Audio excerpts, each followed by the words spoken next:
তো hello guys, good morning. আজকে সকাল থেকে আমি ভিডিওটা শুরু করছি।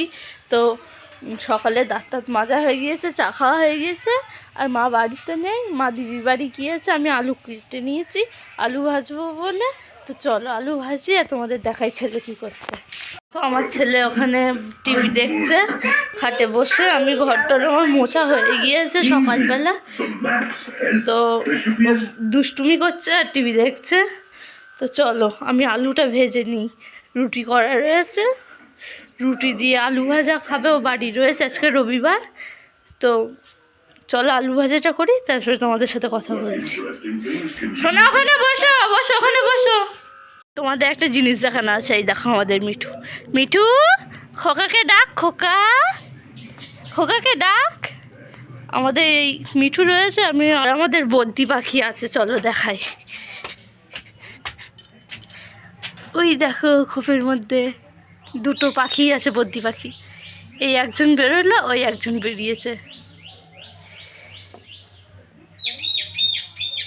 আমাদের মিঠু ডাকছে,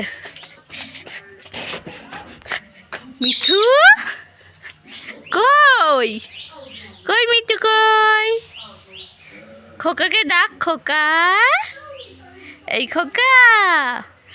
তো চলো আমি আলু কেটে নিয়েছি, আলু ধুয়ে রেখেছি, এবার চলো আলুটা ভাজি। আলু কেটে রেখে দিয়েছিলাম, নুন মাখিয়ে রেখে দিয়েছিলাম আলু কেটে, এবার আলুগুলো ভাজবো। আর আমাদের ছোট্ট ছোট্ট দুটো ছাগলের বাচ্চা হয়েছে, ওরা ডাকছে খিদে লেগেছে বলে। এখানে আমি উনুন ধরাবো বলে সব কিছু গুছিয়ে নিয়েছি। আলু ভাজবো উনুনে, আলু ভেজে তাই উনুনটা গোবর দেবো। তো চলো আলুটা ভেজে নিয়ে তারপরে তোমাদের দেখাচ্ছি। ও বাড়ি চলে এসে উনুন ধরিয়েছি, দেখো কি সুন্দর জলে পাতাগুলো দিয়ে আমি উনানে জাল দিই, কি সুন্দর আগুন হয়। আমি কড়াইতে তেল দিয়েছি, আলুটা ভেজে নিই। ও বাড়ি আসবে, আসলে ওর রুটি আলু ভাজা দেবো, আর আমি আলু ভাজার মধ্যে ভাতগুলো দিয়ে একটু নাড়াচাড়া দিয়ে গরম করে তাই খাবো।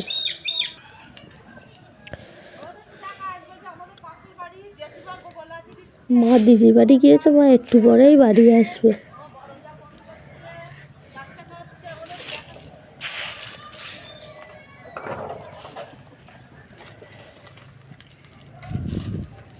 আজকে দুপুরবেলা ফ্রায়েড রাইস করবো।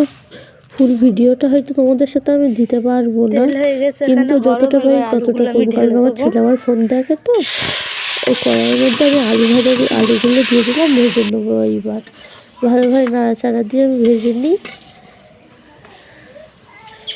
আগে থাকতে আলু ভাজায় আলুতে নুন মাখানো ছিল, তো ওই জন্য নুন দিয়ে সামান্য একটু হলুদ দিয়ে নেড়ে চেড়ে ভালোভাবে ভেজে নিয়ে লাগিয়ে নেব।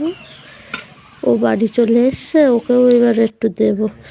ওকে দিয়েছি, ও খেতে বসে পড়েছে, আর ছেলে ওখানে খেলা করছে। এবার আমি কড়াইয়ের মধ্যে ভাতগুলো দিয়ে দিয়েছি, আলু ভাজার সাথে একটা লঙ্কা ছিঁড়ে দিয়েছি। ভাত তো গরম হয়ে যাবে, এখন ঠান্ডা ঠান্ডা আছে, একটু নেড়ে চেড়ে লাগিয়ে নেবো, নিয়ে আমি খেয়ে নেবো। নিয়ে তারপর খানিক্ষণ পরে আমি দুপুরে রান্নাটা করতে যাবো।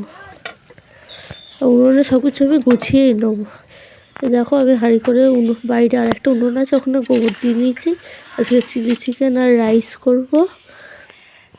সব কিছু উনুন ধারে, চালও ভিজিয়ে রেখেছি, সব কিছু উনুন ধারে ভালোভাবে গুছিয়ে নিয়েছি, কেটে কুটে নিয়েছি, হাঁড়ি করা বসিয়ে রেখেছি, পাতাও মুখের কাছে দেওয়া আছে। আমি স্নান করে আসি, স্নান করে আমি চলে এসেছি। এইবার রান্নাটা বসাবো। হয়তো রান্নার সব ভিডিওটা আমি দেখাতে পারবো না, কিন্তু আমি এই পর্যন্তই দেখিয়েছি, আমি চেষ্টা করব দেখানোর জন্য। তো আমি এখন চাল ধুয়ে রেখে দিয়েছি, এবার জলও গরম হয়ে এসছে, হাঁড়িতে দিয়ে দেবো। হাঁড়িতে গোটা গরম মশলা, একটু সাদা তেল দিয়েছি, উনুন ধরিয়ে দিয়েছে, রান্না হচ্ছে। তো রান্নার চাল দিয়ে দিয়েছি। আমি আর ভিডিও করতে পারলাম না, আমি সন্ধ্যেবেলা এসেছি। তো আমার ভিডিওটা যদি ভালো লাগে একটা লাইক কমেন্ট আর শেয়ার করে দিও, চ্যানেলটাকে সাবস্ক্রাইব করে। আজকের মতো টাটা। আর রাত হয়ে গিয়েছে, আমি ঘুমও পাচ্ছে। টাটা। আমার ছেলেটা চিল্লাচ্ছে, আমার ছেলেরা এখনও ঘুমায়নি। আমি কি করে ঘুমাই বলো তো? ঘুম পেলেও তো কিছু করার নেই, ছেলেটা না ঘুমানো পর্যন্ত তো আমি ঘুমাতে পারবো না।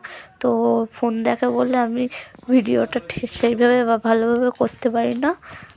ও এক জায়গায় বসে না, এখন ছোটো তো ভীষণ দুষ্টু। আমার ফোনটা নিয়ে টিভি যখন না দেখে, ফোন দেখে তো তার জন্যে সব ভিডিও আমি দিতে পারি না। টাটা।